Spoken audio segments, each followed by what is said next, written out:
La cartografía, entre ellas las cartas de navegación aérea, tiene una diferencia sustancial como lo hemos consignado anticipadamente, con cualquier tipo de mapa, representación de alguna parte de la superficie. Lo que caracteriza a la cartografía es, para empezar, la representación gráfica a diversas escalas de un sector de la Tierra en una superficie plana diseñada especialmente para satisfacer determinados requisitos y especificaciones para la navegación aérea. No es lo mismo que un mapa del Automóvil Club. Esto implica que tiene como mínimo un determinado nivel de precisión, información actualizada periódicamente, difusión apropiada y segura para diseminar esa información, responsabilidad de los estados donde se emite, especialmente a través, perdón, de la autoridad aeronáutica que corresponde o del ministerio, en el caso de Estados Unidos, es el Ministerio de Transporte, que es el responsable de emitir la cartografía adecuada. Tiene una simbología normalizada para que sea de interpretación universal en cualquier lenguaje. Tiene una escala establecida y publicada y aclarada que fuera de la escala en caso de diagramas.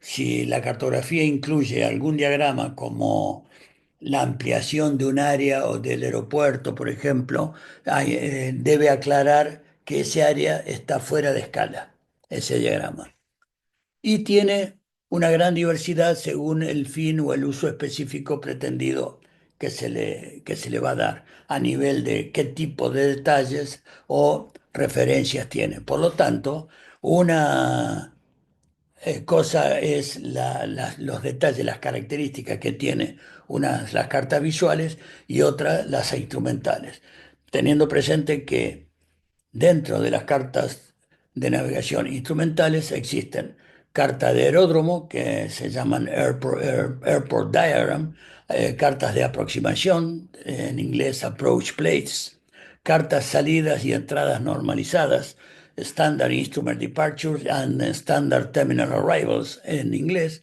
áreas de Terminal Arrival, y ruteros en route, high and low altitude, cartas de ruta de baja y alta altitud, por encima y por debajo de los 20.000 pies.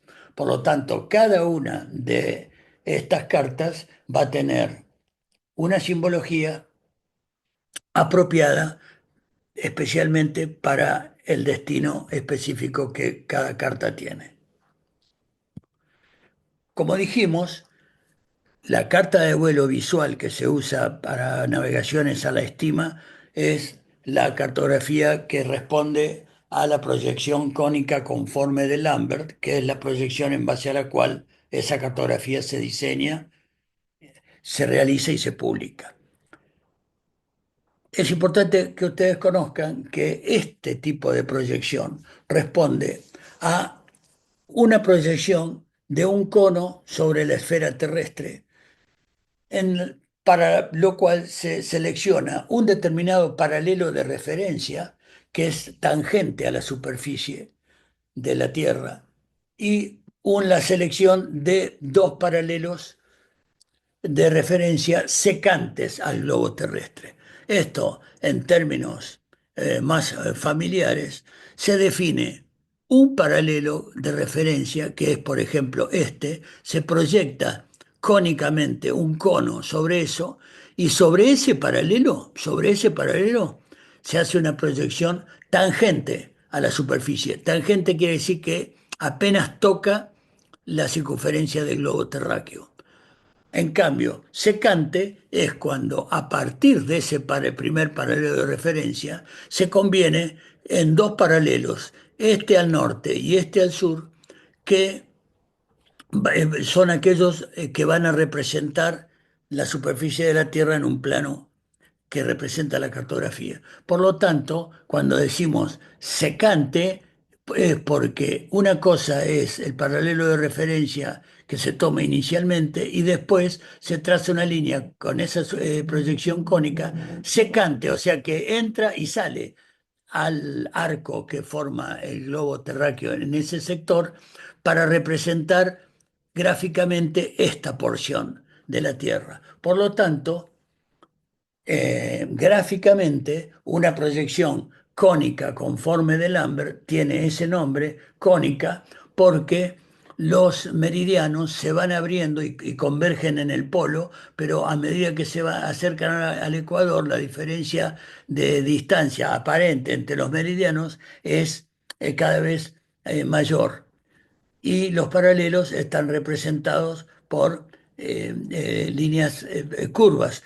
Más curvas cuanto más nos acercamos a los polos y prácticamente imperceptibles en el Ecuador. Este es el fundamento por el cual los distintos sectores del planeta están representados, depende en qué latitud se esté proyectando de forma diferente, pero siempre respetando esta forma cónica hacia los respectivos polos.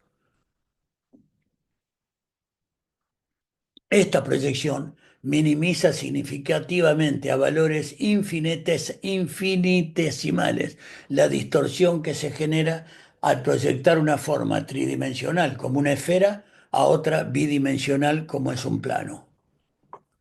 Y tal distorsión es tan mínima que es prácticamente nula entre los paralelos seleccionados y se incrementa fuera de ellos. Por lo tanto, le podemos tener gran confiabilidad en una carta bajo la proyección cónica conforme de Lambert eh, en las publicaciones que están hechas y todas las aeronáuticas respetan este criterio de que sea totalmente confiable que entre los paralelos de referencia secantes al globo terráqueo la proyección tridimensional del globo terráqueo sobre este plano es totalmente confiable para la navegación y que cualquier diferencia se va a magnificar, pero fuera de eh, eh, la, las medidas y las unidades contenidas en el marco de los paralelos seleccionados.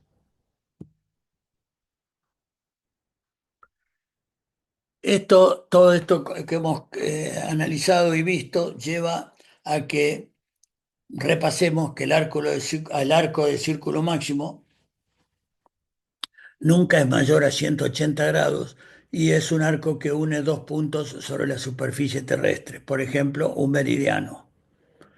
¿Y por qué no más de 180 grados? Porque del otro lado de ambos polos ya hay otro meridiano, que es el de las antípodas.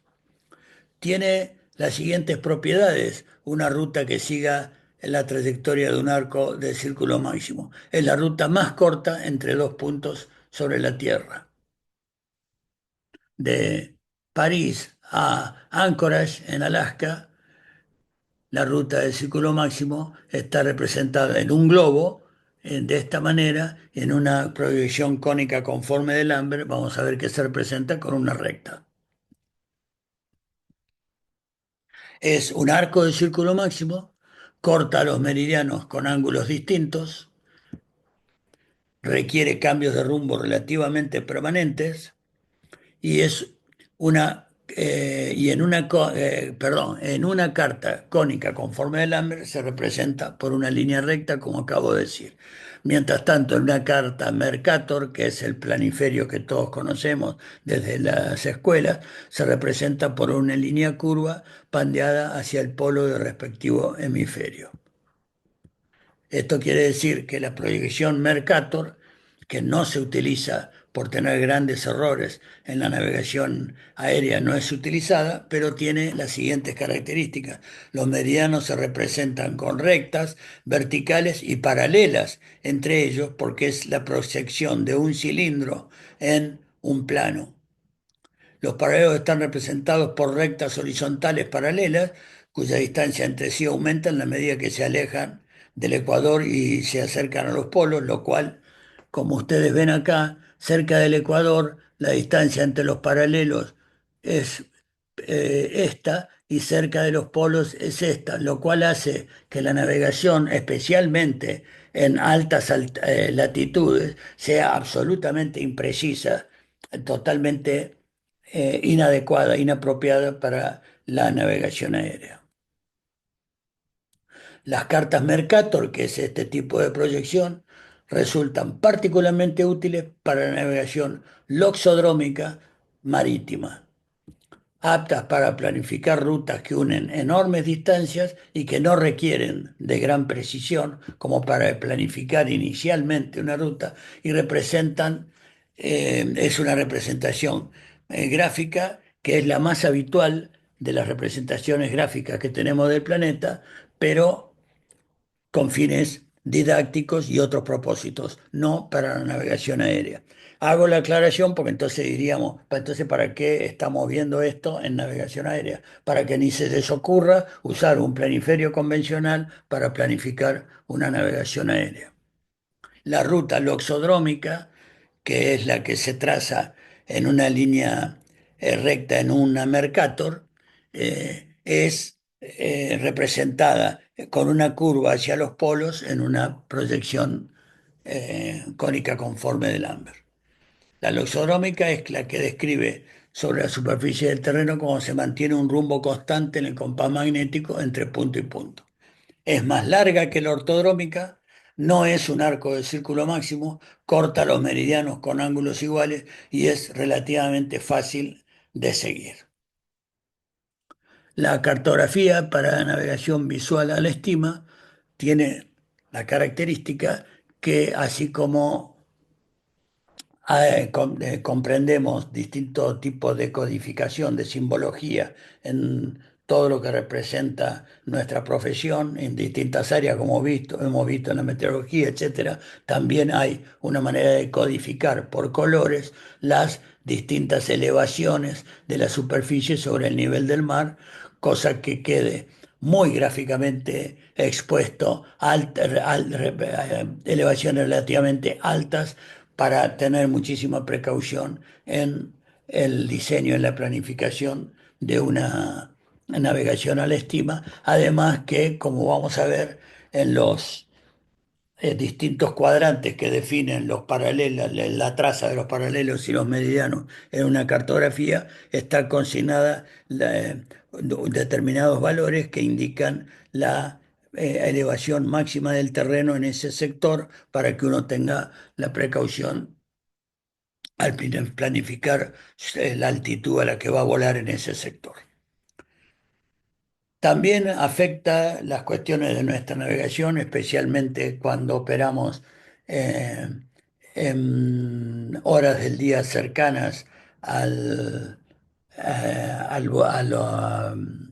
el advenimiento de la noche, el concepto de lo que es el día civil. Hay varios conceptos, pero hay un periodo convencional de 24 horas de duración que por convención, como lo expresa, se ha decidido que es la duración de un día, por más que astronómicamente sean 23 horas, 59 minutos, tantos segundos. El día civil, aceptado convencionalmente, comienza a las 0 horas oficial de cada lugar del planeta, coincide aproximadamente con el mediodía solar en el antimeridiano del observador. El meridiano de un observador es el que pasa por la cabeza, el cenit del observador. Por lo tanto, si el día civil empieza a las 0 horas, a la medianoche, al mediodía se corresponde con el antimeridiano del observador, o sea, la mitad del día. El día civil es el lapso transcurrido entre dos pasos consecutivos del centro del Sol por el meridiano del observador. Y tiene una duración de 23 horas, 56 minutos y 4 segundos. Por convención 24 horas. Esto tiene que ver con el concepto de crepúsculo civil. Se denomina crepúsculo civil al término científico que se lo definen como el periodo posterior a la puesta del sol o anterior a la salida del sol, que finaliza o comienza respectivamente cuando el sol está aproximadamente a 6 grados por debajo del horizonte y durante el cual en días claros hay suficiente claridad y luz para las actividades normales al aire libre, como el vuelo visual diurno. La RAC, la norma eh, Regulaciones Argentinas de Aviación Civil, la 91-150, consigna que la operación visual, bajo reglas de vuelo visual, Flight Rules, debe llevarse a cabo durante las horas diurnas más la tolerancia establecida como crepúsculo civil, excepto en los circuitos de tránsito de aeródromo o dentro de una zona de control de aeródromo habilitado apropiadamente por la autoridad, en este caso la Administración Nacional de Aviación Civil, para la realización de operaciones de vuelo visual nocturnas. Por lo tanto, se considera vuelo diurno el periodo de la salida a la puesta del sol más la tolerancia que establezca las tablas según la latitud del aeropuerto y la época del momento del año, la estación del año, porque la duración del crepúsculo civil varía como varía la cantidad de horas que tiene el día. Mucho menos horas diurnas durante el invierno y más horas de luminosidad durante el verano. Por la misma razón, lo mismo cambia de duración los crepúsculos civiles. Por lo tanto, si yo tengo que ir a Río Grande, que está en esta latitud y longitud, coordenadas geográficas, en mayo, alrededor del 20 de mayo, las tablas de crepúsculo tienen los meses del año divididos en decenas, 10, 20 y 30.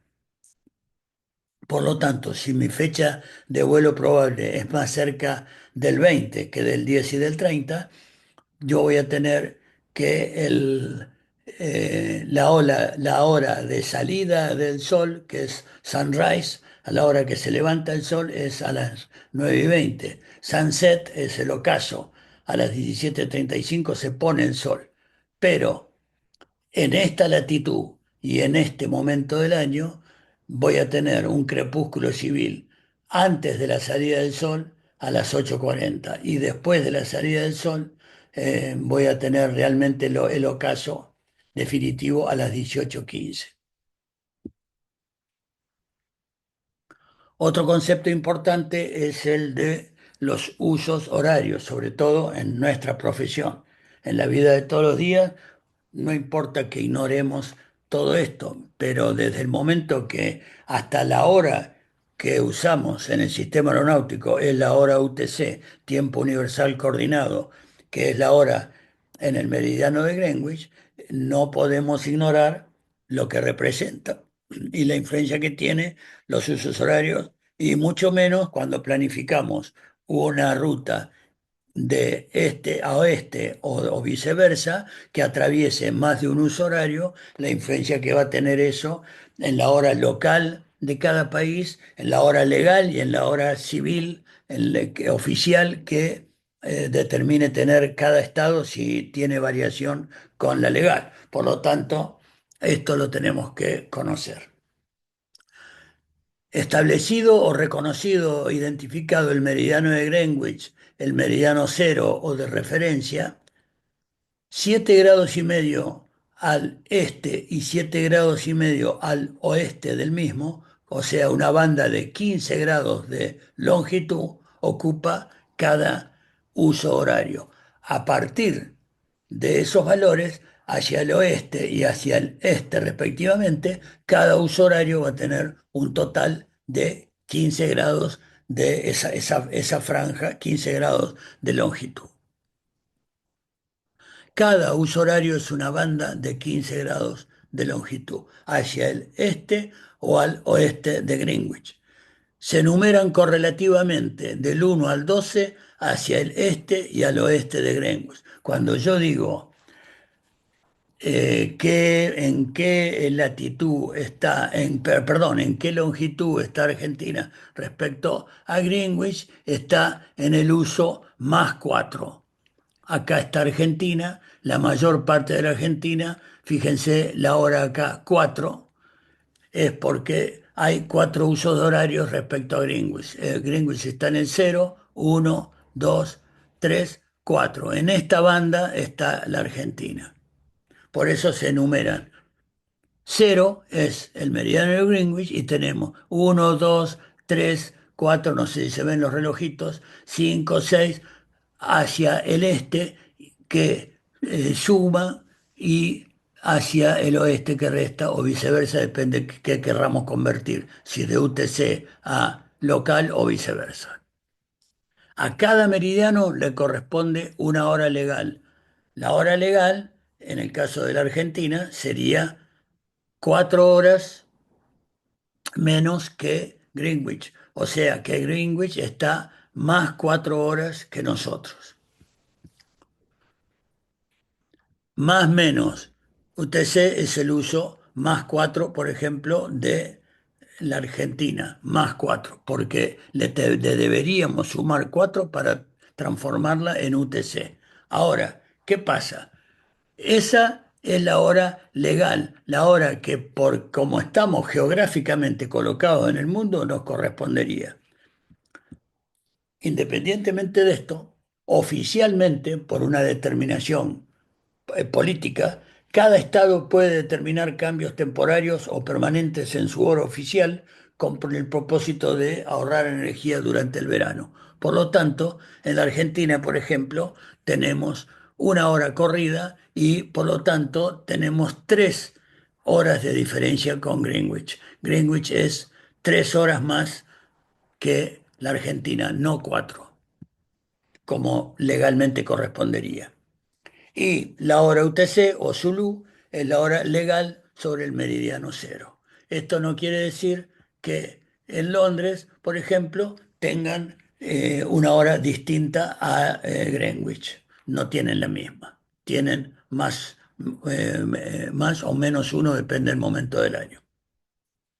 Esto es de particular importancia cuando uno se involucra en operaciones transcontinentales, porque la diferencia entre hora local y diferencia entre hora eh, oficial, hora legal y hora Zulu pueden llegar a causar un trastorno tal que uno termine llegando un pasajero a Beijing 2 horas después que terminó la conferencia para la cual iba y son 26 horas de vuelo, con lo cual no le va a hacer mucha gracia a alguien en esas circunstancias que por no tener en cuenta esto uno se haya confundido simplemente porque el error es humano. Por lo tanto, así como recomiendo enfáticamente planificar en forma muy disciplinada y rigurosa la ruta visual y después seguirla, tengan presente, al menos como concepto, que la diferencia entre